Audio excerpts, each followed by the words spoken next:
6 April থেকে 26 April 2025 পর্যন্ত বিডব্লিউবির আবেদন চলবে।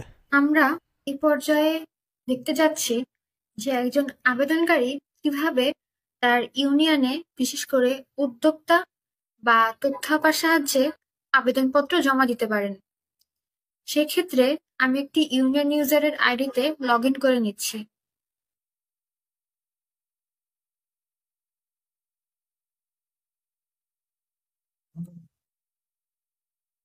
আচ্ছা, যেহেতু এটা একটি ট্রেনিং সাইট, সেই ক্ষেত্রে আপনাদের সামনে এরকম একটি ওটিপি সামনে চলে আসছে। কিন্তু যখন আপনারা লাইভ সার্ভারে থাকবেন, তখন আপনাদের এই ওটিপিটা, 4 ডিজিটের ওটিপিটা আপনাদের ফোন নাম্বারে যাবে। আপনাদের ফোন নাম্বার চেক করে তারপরে এই ওটিপিটা আপনারা প্রদান করবেন।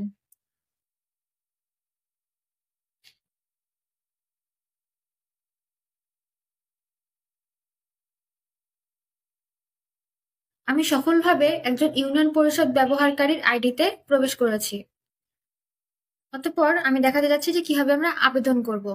আবেদনপত্র জমা দেওয়ার জন্য আমাদের প্রথমে আবেদনে যেতে হবে, তারপর আবেদনপত্র জমাতে ক্লিক করতে হবে। আবেদনপত্র জমাতে ক্লিক করার পর আমাদের কাছে এমন একটি ফর্ম ওপেন হবে। এখন আমার জাতীয় পরিচয়পত্র নম্বর এবং জন্ম তারিখ প্রয়োজন। আমি একটি জাতীয় পরিচয়পত্র নম্বর এবং জন্ম তারিখ নিয়ে নিচ্ছি।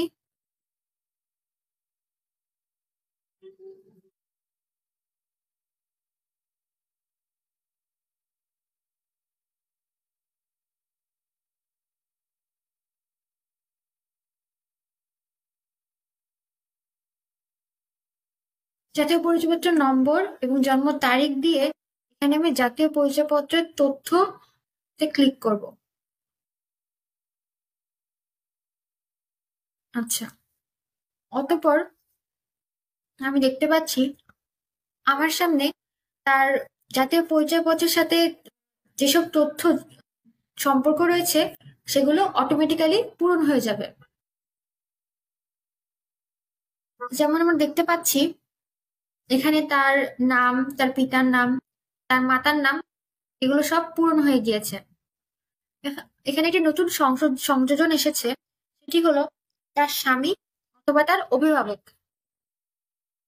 অনেক সময় দেখা যায় যে ভাতাভোগীর এনআইডি কার্ডের সাথে তার এই স্বামী বা অভিভাবক এই তথ্যটি নেই। সেই ক্ষেত্রে তারা পরিবর্তন করতে চান বা নতুন করে সংযোজন করতে চান। সেই ক্ষেত্রে তারা চাইলে এভাবে তাদের তথ্যটি সংযোজন করতে পারেন।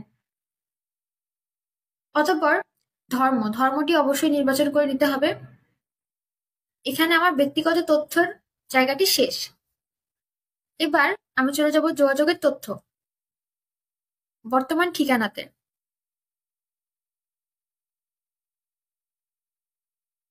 এখানে আমরা দেখতে পাচ্ছি তার বর্তমান ঠিকানা, তার এনআইডির সাথে যেগুলো সম্পর্কিত সেগুলো পূরণ হয়ে গিয়েছে।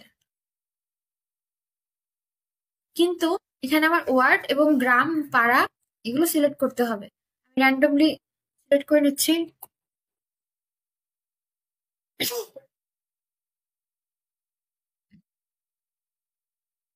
অতঃপর আসছে যোগাযোগের তথ্য, স্থায়ী ঠিকানা।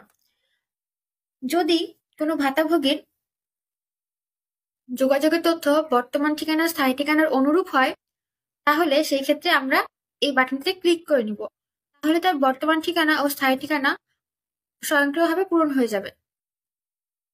আর যদি তার বর্তমান ঠিকানা, স্থায়ী ঠিকানা অনুরূপ না হয়, তাহলে এই ড্রপডাউন গুলো থেকে সে তার ঠিকানাটি সিলেক্ট করে নেবে।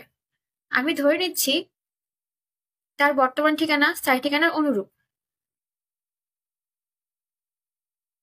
অন্যান্য তথ্যসমূহ, এখানে আরো কিছু প্রশ্ন আছে।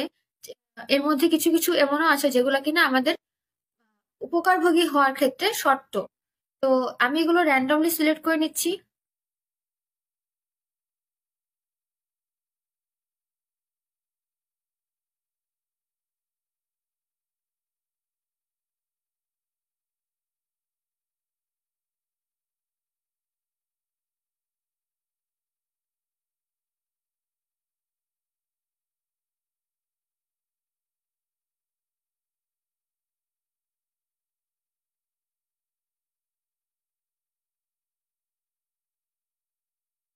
এখানে দুটি শর্ত রয়েছে, এই শর্ত দুটিতে আমার অবশ্যই ক্লিক করতে হবে। অতঃপর আমার যখন সকল তথ্য পূরণ করা হয়ে যাবে, তখন আমি এখানে সংরক্ষণ বাটনটিতে ক্লিক করে নেব।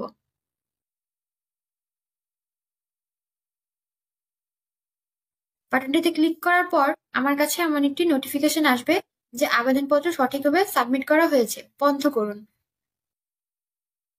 আমার আবেদনপত্রটি জমা হয়ে গিয়েছে। এভাবেই আমরা উদ্যোক্তার মাধ্যমে একটি আবেদনপত্র জমা করতে পারি।